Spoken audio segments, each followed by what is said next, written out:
Sir, ஐயா, அம்மா, அக்கா, கொஞ்சம் நில்லுங்க. நான் சொல்கிறத கொஞ்சம் கேட்குறீங்களா? ஐயா, நான் சொல்கிறத கொஞ்சம் கேட்குறீங்களா? 2015 மிகப்பெரிய வெள்ளம் நம்முடைய சென்னையை மூழ்கடித்தது. அப்பொழுது அன்றைய முதலமைச்சர் மறைந்த செல்வி ஜெயலலிதா அவர்கள் 2023 மீண்டும் மழை வெள்ளம் சென்னையை மூழ்கடித்தது இன்றைய முதலமைச்சர் திரு மு.க. ஸ்டாலின் அவர்கள். நண்பர்களே, மழை வெள்ளம் நம் வீட்டை முழுமையாக ஆட்கொண்டது. மழை வெள்ளத்தில் நம் வீடு மூழ்கியது. மாடி வரை தண்ணி, மாடியும் தாண்டியும் தண்ணி, வீட்டிற்குள் தண்ணி, கிச்சன் மேடையில் தண்ணி, பாத்திரங்களுக்குள் தண்ணி, பாத்ரூம் டாய்லெட் வழியாக வீட்டுக்குள் தண்ணி. நம்முடைய வீடு முழுவதும் மழை வெள்ளத்தில் மூழ்கியது.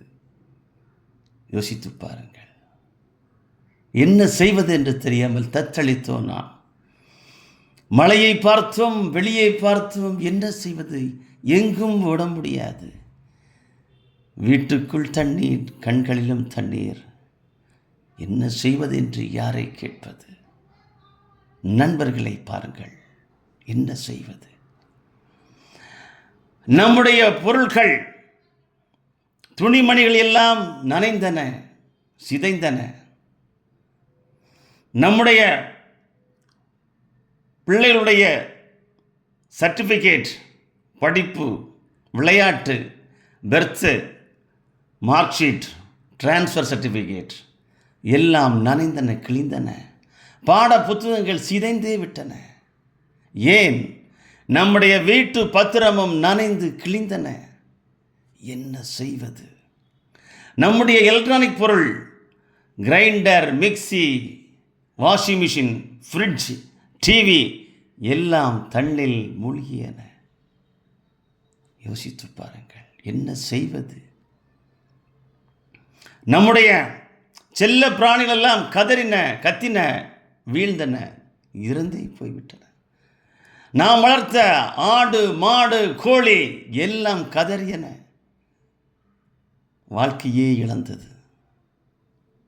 யோசித்து பாருங்கள், என்ன செய்வது என்று தெரியவில்லை. தத்தளித்தோம். நாம் ஒரு கனவோடு, ஆசையோடு, கடன்பட்டு இஎம்ஐ மூலம், இன்ஸ்டால்மெண்ட் மூலம் வாங்கின ஸ்கூட்டி, பைக், விலை உயர்ந்த கார் எல்லாம் மழை வெள்ளத்தில் மூழ்கியது. தெரியவில்லை எந்த பொருள் எங்கே எப்படி இருக்கிறது என்று தெரியவில்லை. மனம் ஏங்கியது, வெதும்பியது. என்ன செய்வது என்று அறியாமல் தத்தளித்தது. வீடு வரை தண்ணி, மொட்டை மாடியில் தண்ணி, மாடியில் ஏறி நின்றோம். ஹெலிகாப்டர் வருகிறதா என்று உற்று நோக்கினோம், ஒன்றும் வரவில்லை. ஒரு சிங்கிள் டீ இல்லை. மிகப்பெரிய நாம், ஒரு சிங்கிள் டீ கிடைக்கவில்லை. 1/2 லிட்டர் பால் கிடைக்கவில்லை. ஒரு பிரெட்டு கிடைக்கவில்லை. ஏன்? குடிக்க தண்ணீர் கூட கிடைக்கவில்லை. என்ன செய்வது என்று தத்தளித்த நாம் அரசு அதிகாரிகளை தேடினோம். யாரும் வரவில்லை, யாரும் எட்டி பார்க்கவில்லை, யாரையுமே காணும். சரி, நாம் தான் ஓட்டு போட்டு வெற்றி பெற செய்த மக்கள் பிரதிநிதி இருக்கிறார்களே, அவர்களை தேடினோம், அவர்களும் காணும். நண்பர்களே, அம்மாக்களே, ஐயா பாருங்க, சென்னையில் மட்டும் 200 கவுன்சிலர் இருக்கிறார்கள். சென்னையில் மட்டும் 26 எம்எல்ஏக்கள் இருக்கிறார்கள். சென்னையில் மட்டும் 3 எம்பிக்கள் இருக்கிறார்கள். பலம் பொருந்திய எம்பிக்கள் திருமதி தமிழச்சி தங்கபாண்டியன், திரு தயாநிதி மாறன், திரு கலாநிதி ஆற்காடு வீராசாமி. 3 பாராளுமன்ற உறுப்பினர்களை காணும். 3 அமைச்சர்கள், சென்னையில் இருக்கின்ற 3 தமிழகத்தினுடைய அமைச்சர்களை காணும்.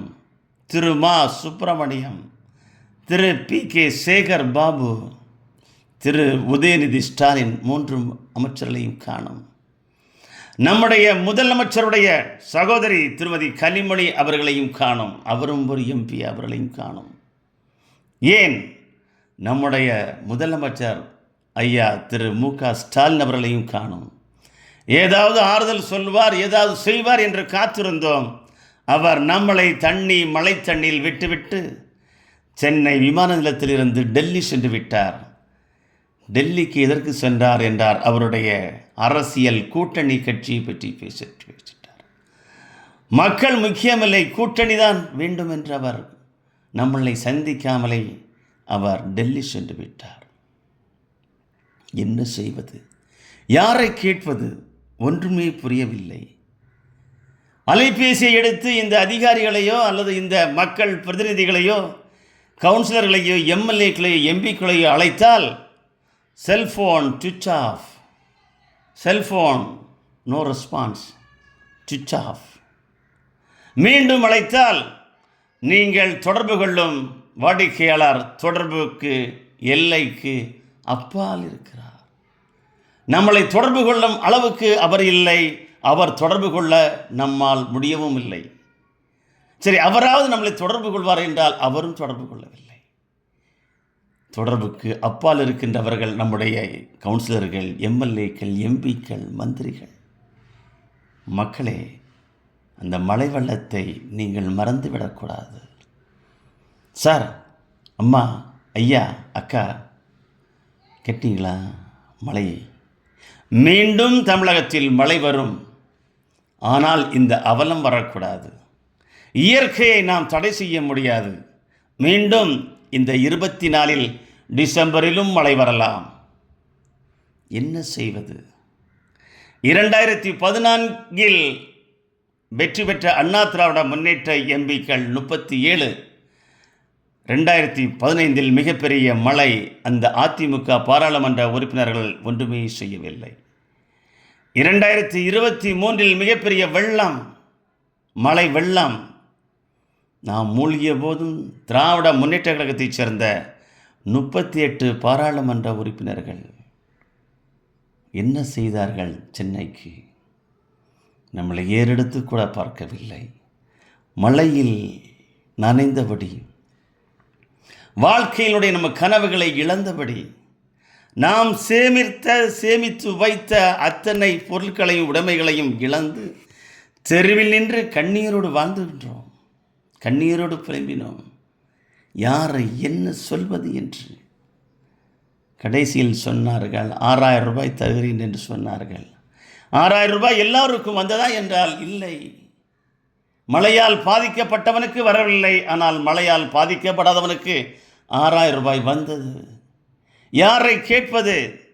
அரசு அதிகாரி கேட்டால் வரும் வரும் என்று சொல்கிறார். மறுபடியும் 2024 பெருமழை வந்துவிடுமோ என்று பயம் இருக்கிறது. சிந்தித்து வாக்களியுங்கள். மீண்டும் ஒரு முறை சிந்தித்து வாக்களியுங்கள். காசுக்கு மட்டும் வாக்களிக்காதீர்கள். நீங்கள் பணம் வாங்கி கொண்டு மீண்டும் மீண்டும் வாக்களித்தால் நம்முடைய நிலைமை கேள்விக்குறியாகிவிடும். எதிர்காலம் கேள்விக்குறியாகிவிடும். நம்முடைய எதிர்காலம் சிதைந்துவிடும். நம்முடைய பிள்ளைகளுடைய எதிர்காலம் அதோகதி. நம்முடைய பிள்ளைகளுடைய பேரப்பிள்ளையுடைய எதிர்காலம் என்னவென்று தெரியாது. 2024 மழை வந்தால் நாம் பாதுகாப்பாக இருக்க வேண்டுமா வேண்டாமா என்று சிந்தியுங்கள். 2015 அண்ணா திராவிட முன்னேற்ற கழகம் நம்மளை காப்பாற்றவில்லை. 2023 திராவிட முன்னேற்ற கழகம் எம்பிக்கள் நம்மளை காப்பாற்றவில்லை. வாழ்க்கையை தொலைத்து விட்டோம். உடைமைகளை இழந்து விட்டோம். கண்ணீரில் வாழ்ந்தோம். மக்களே, சிந்தியுங்கள். சிந்தித்து வாக்களியுங்கள். தாமரைக்கு வாக்களிந்தீர்கள். ஜெய் ஸ்ரீராம்.